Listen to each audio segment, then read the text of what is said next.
Thank you very much, Robert and David, for the invitation to come and talk today about car mechanics. So I guess I need to explain that rather cryptic title by taking you through a platform technology that's the subject of increasing interest, particularly in the cancer world, but also in other immunopathologies, as you will hear about later. This entails the use of so-called chimeric antigen receptors. So these are completely artificial molecules which you can deliver into peripheral blood T cells using, for example, a viral vector along the lines that Bobby has just spoken about. Now we know that these immune cells are naturally designed to protect us from all kinds of potential insults, and therefore they have a variety of different specificities. Using the CAR approach, you can in essence train these cells to go after a single native target which is engaged by this pink blob on the top of the chimeric receptor itself. Now, I've already said that our research group is known as the Car Mechanics Group, and I guess in a sense that it indicates really what it is we spend our times doing. So we engineer these molecules with specificity for cell surface targets expressed on common malignancies, and we also engineer, of course, control cars, which may, for example, lack an endodomain and therefore lack the ability to deliver an activating signal to a T cell. So the movie that you see running at the moment entails blood taken from one of the lab staff, engineered to express a control CAR, and placed on a sheet of tumour cells that expresses cognate target. And as you can see, a lot of movement, those T cells buzzing around like bees around a honeypot, but no actual destruction of the underlying tumour monolayer. Whereas by contrast, if you have a chimeric receptor that's functional, you can see that the tumour monolayer is rapidly destroyed by these T cells, which engage target, become activated, and deploy their killing machinery on that particular target. Now this is all well and good, it's good fun to play with in the lab, etc., but for many years that I've worked on this technology, it was viewed as just that, e.g. a boutique activity that would never end up having any practical consequence for anybody whatsoever. And that viewpoint has been transformed by the realization that you can make CAR T cells, which will engage a molecule called CD19, which is expressed right throughout the B cell lineage, from the birth of B cells in the bone marrow right through to the mature B cell stage. And if healthy B cells make this molecule, so indeed do malignant or transformed B cells. And the realization that one can engineer T cells to kill B cells has really transformed this field. So let me introduce you to Emma. This is at the time this movie was made, Emma was a 7-year-old with refractory acute lymphoblastic leukemia, and she was treated at UPenn with her own engineered CD19 retargeted CAR T cells. Her disease was resistant to chemotherapy. You can see how absolutely miserable she looks because she knows, despite her age, in essence, that she is in a lot of trouble. Now, her family maintained a blog, which is where this movie came from. And whilst the next entry didn't happen for a few months, Emma became incredibly sick about 2 or 3 days after she received these cells with cytokine storm, to the extent that she was admitted to ITU, intubated, supported with pressor medications, etc. And I suppose the clue is in the name. You give anti-cytokine therapies in an attempt to counteract that, which is what she was treated with. And by all accounts, within 12 hours, she was out playing with the other kids on the ward. She then went into complete remission from her leukemia. This is the next movie on the blog, about 3 or 4 months later. Little touch of vanity for the camera. A completely different girl who has gone into complete remission. And the last entry in the blog was made about 9 months ago or thereabouts. So in other words, about 4 years after she received these cells.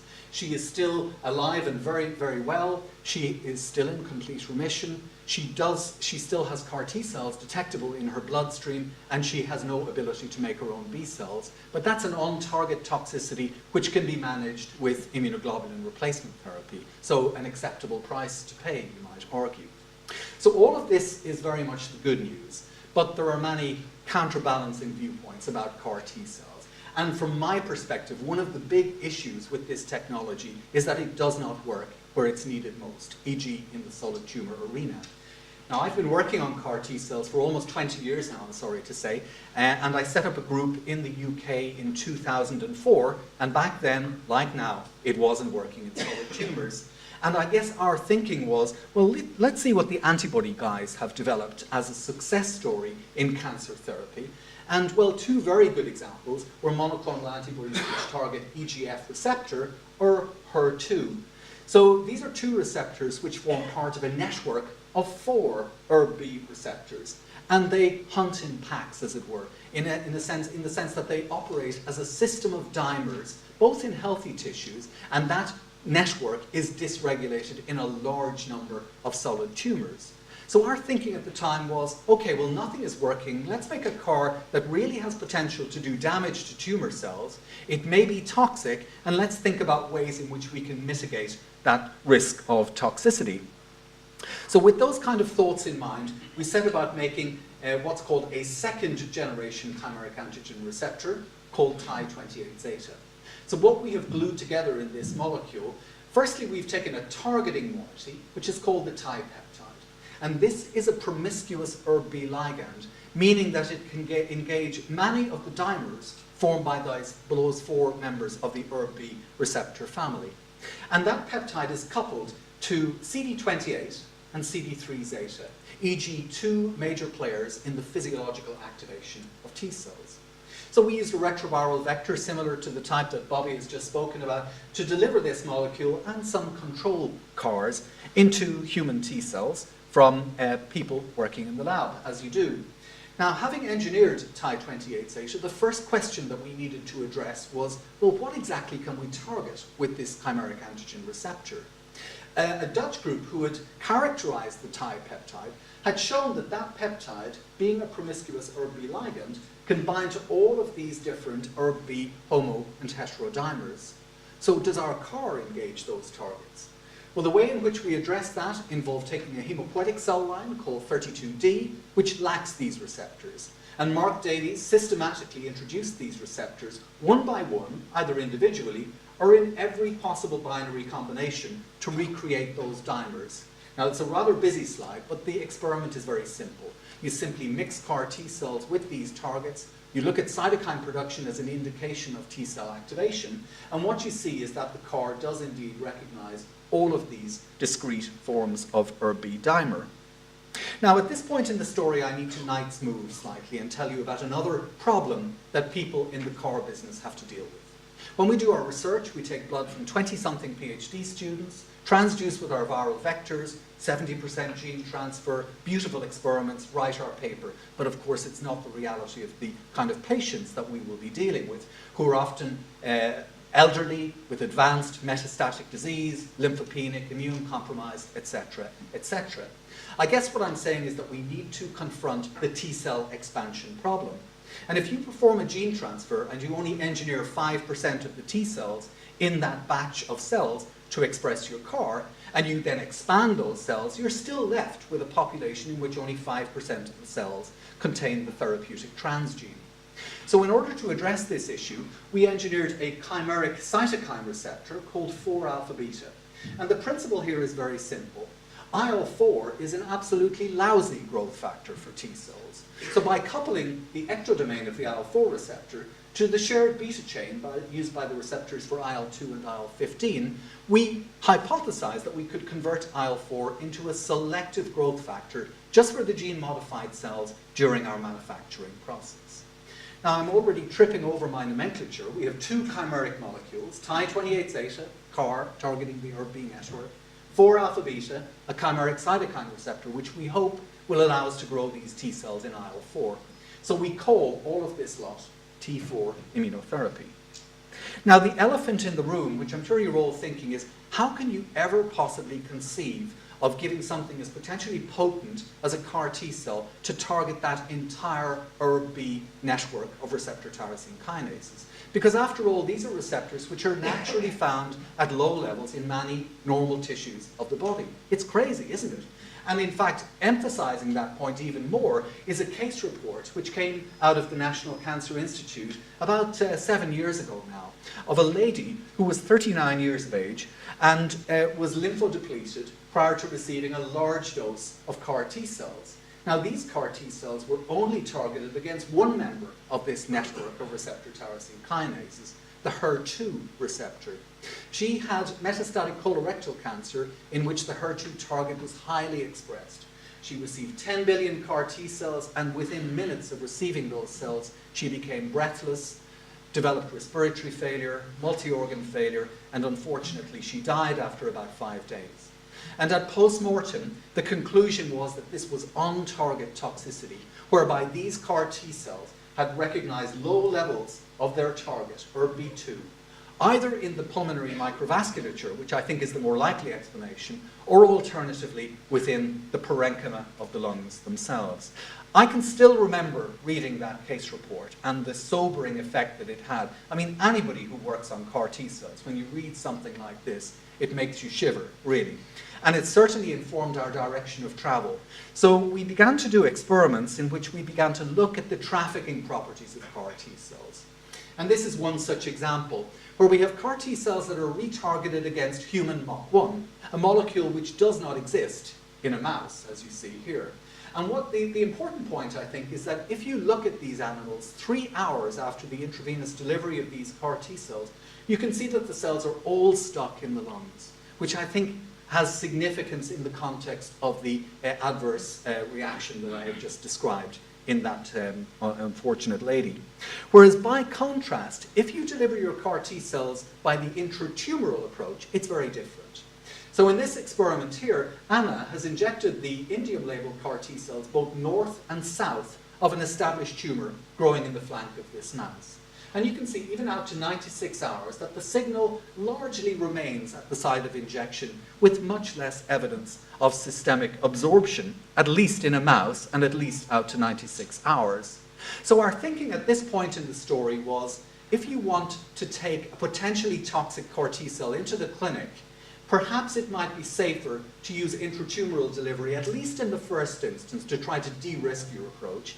And we also had reservations about the use of lymphodepletion. It makes a lot of sense when you're giving CAR T cells systemically to enhance their expansion, persistence, etc. But just from the point of view of primum non nocere, first do no harm, let's not lymphodeplete and see how far we can get.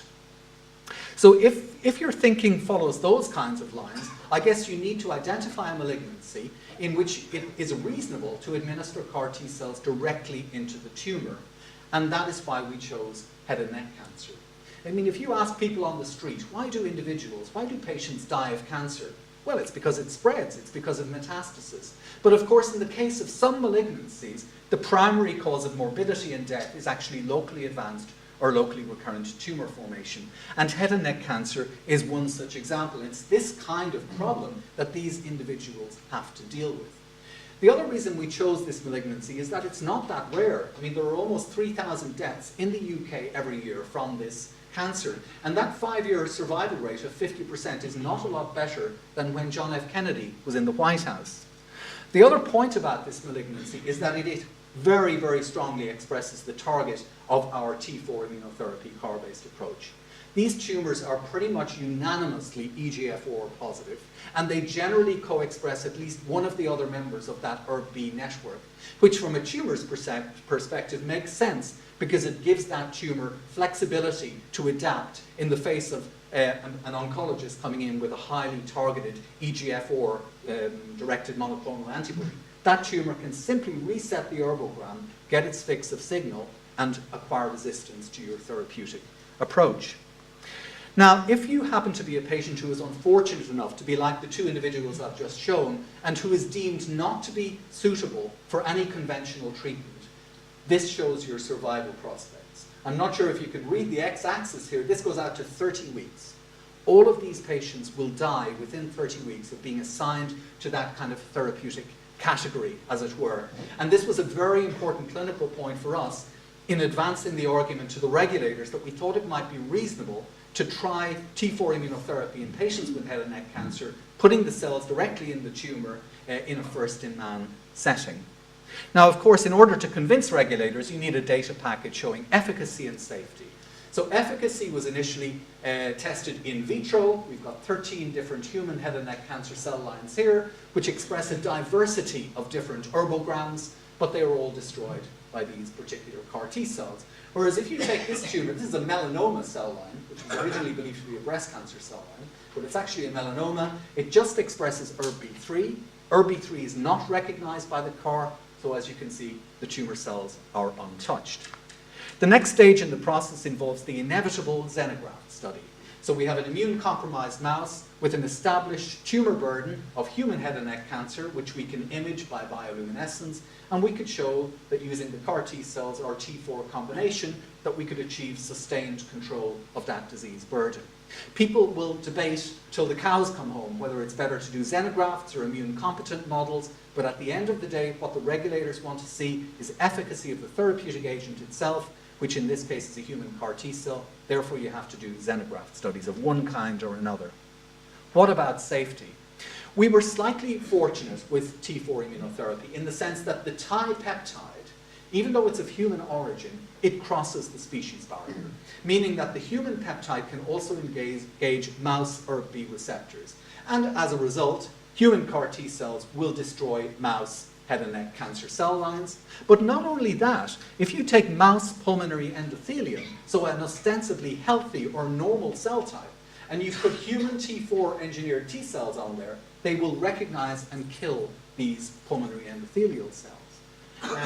And I guess putting that another way, in a sense that experiment recapitulates in a dish the toxic event that occurred to that lady that I described treated at the NCI all those years ago. And these kinds of experiments allowed us to make the case to the MHRA that we thought we could undertake meaningful safety testing, preclinical safety testing, of this approach in immune-compromised mice. Now, people have very varied views, I guess, of the regulatory process in this country, but I'm very much a fan. The MHRA are very much the good guys, and they helped us a lot in terms of designing our preclinical safety experiment, and this is what we came up with. So we have a skid beige mouse, an immune-compromised mouse, in which we have a tumor growing in the flank. The reason the tumor is there is twofold. Firstly, it allows us to test the safety of intratumoral delivery, and secondly, of course, if cytokine release occurs in the animal, that we would miss that toxicity if we did not have a tumor present. So we allow the tumor to engraft, and then 2 weeks later, we deliver our CAR T cells either directly into the tumor or into the bloodstream, the latter giving us a worst case scenario of toxicity of the investigational agent, at least in a mouse. And what we did, in order to confirm that we hadn't just administered saline, we actually monitored the tumor as well, and we could see tumor regression better with intratumoral than with intravenous, but at least confirming that the animals had in fact received the therapeutic agent. And after 7 days, when the T cells had been cleared from the animals, they were cold, and all of the major organs were analyzed independently by a veterinary histopathologist. This was a Friday afternoon, and I was delighted to receive this news that there was absolutely no toxicity. I was really surprised, actually, because I thought intravenous T4 immunotherapy would cause toxicity in the mouse. However, the PhD student who did this work was very disgruntled because she wanted to see toxicity, and indeed, she got her way, as I will explain in a moment. So at this point in the story, our thinking ran along these kinds of lines. We have a potentially toxic CAR. Let's try to de-risk by intratumoral delivery in a disease like head and neck cancer. And if all is going well, we can then think about secondary clinical trials, delivering the cells into natural body cavities in which malignant diseases spread, such as, for example, mesothelioma, high-grade serous ovarian cancer, etc.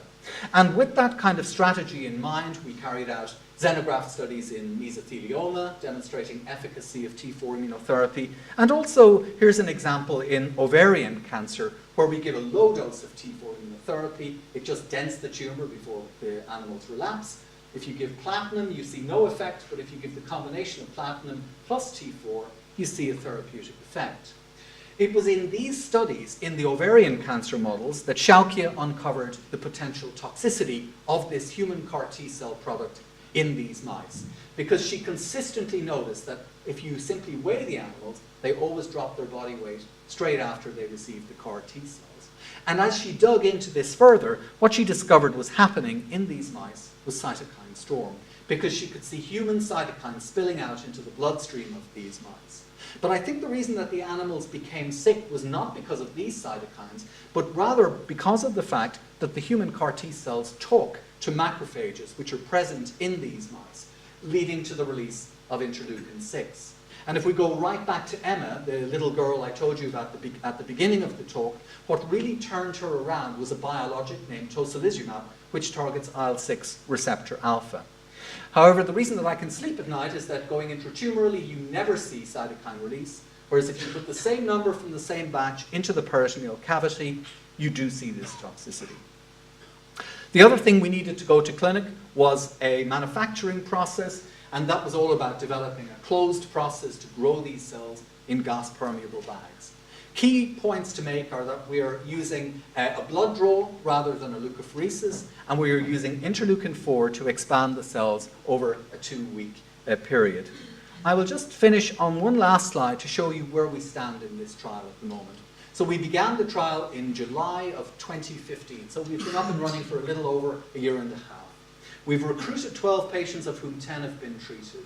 And so far, we have not seen any dose-limiting toxicities in any of these individuals, at doses of up to 300 million CAR T cells injected directly into the tumor.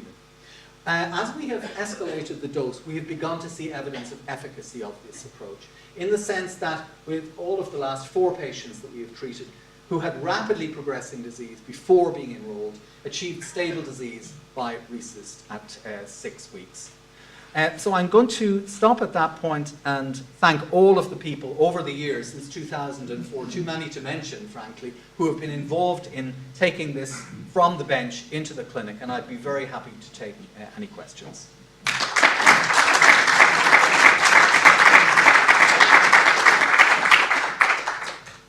Great stuff. Thank you very much, John. Kevin. That's a naive question. If you have a new drug first going into man, you start off with a small dose and you gradually build up the dose to assess safety. And in the case report, they injected 10 to the 10 cells, developed a cytokine storm, and she died. And it seems to me that all of the therapies are being developed as a one massive dose and hoping that you don't get toxicity.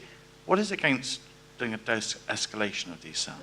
I did skate over the design of the trial at the end, but actually our study is in fact a dose escalation study. So our initial cohort of patients received 10 million CAR T cells, so that's 3 logs less than the patient I described earlier. And of course we're going intratumorally as well, and so far we have not seen leakage.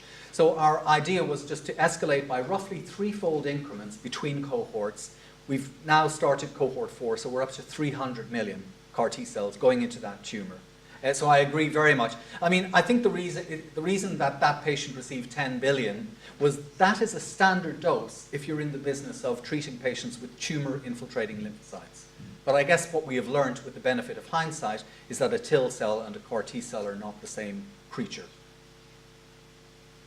Yeah. Why don't you inject the T cells into the perfusing blood vessels? Yeah, that is a possibility.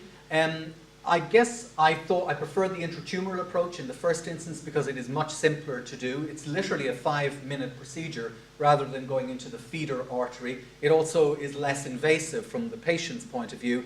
And the other concern I would have with that, delivering it into the feeder artery is, of course, you may get some cells going into that tumor, but how do you control them coming out the other side?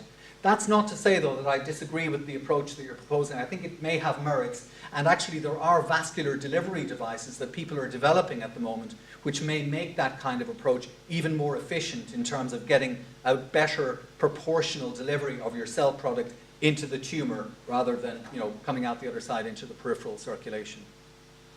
Yeah. Danny Macaulay, Belfast. Fantastic presentation. One of the challenges that I'm thinking about in terms of cell therapy is scalability. Yeah. So clearly the sort of SCID stuff is done in Europe in a single center. How are we going to actually scale this therapy up to deliver throughout the UK for common cancers like this? Yeah. I mean, I'll start with a slightly trite response, and I'll say, for me, the biggest hurdle is to get this to work. If someone gets it to work, the rest will naturally follow. But addressing your comment more seriously, we're using a blood draw. I think that does make life a little bit easier than a leukapheresis.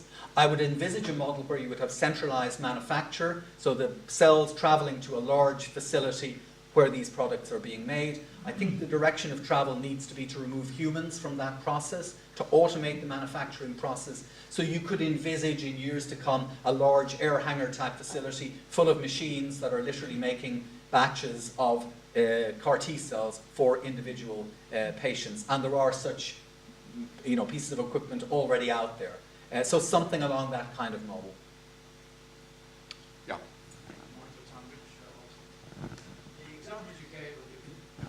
The examples you gave of the conditions were so far advanced, they were pretty gross. If you take something like mesothelioma, which may take 30 or 40 years to develop, at what point in the natural history would you intervene? Well, I guess in the first instance, starting out, we will have to intervene in patients who have advanced disease. And generally, of course, patients with mesothelioma will have advanced disease when they come to diagnosis. So I would envisage probably that being the time that we would be intervening with the CAR T cells. They'll have advanced disease, by definition, having been diagnosed. So that's going to cause lots of issues because we're going to have a huge disease burden. Would you consider debulking these patients first with surgery? I mean, I talk to the surgeons, they tell me they remove kilograms of tumor from these individuals with standard surgical approaches for mesothelioma. Perhaps you could debulk, leave a Pleurex catheter in situ, put your cells in after that point, because I imagine these kinds of therapies are going to work best if you can minimize disease burden.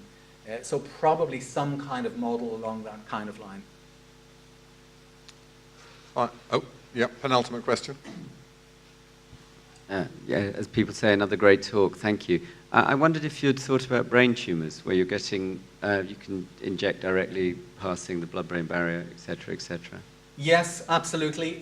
That's certainly another direction of travel, and people are already doing that in the US. And kind of interestingly, they seem to find that intratumoral delivery in that setting was not quite as effective as going into the ventricle, so that you can allow the cells to circulate through the CSF, etc. Quite an interesting observation that was recently made by one US group.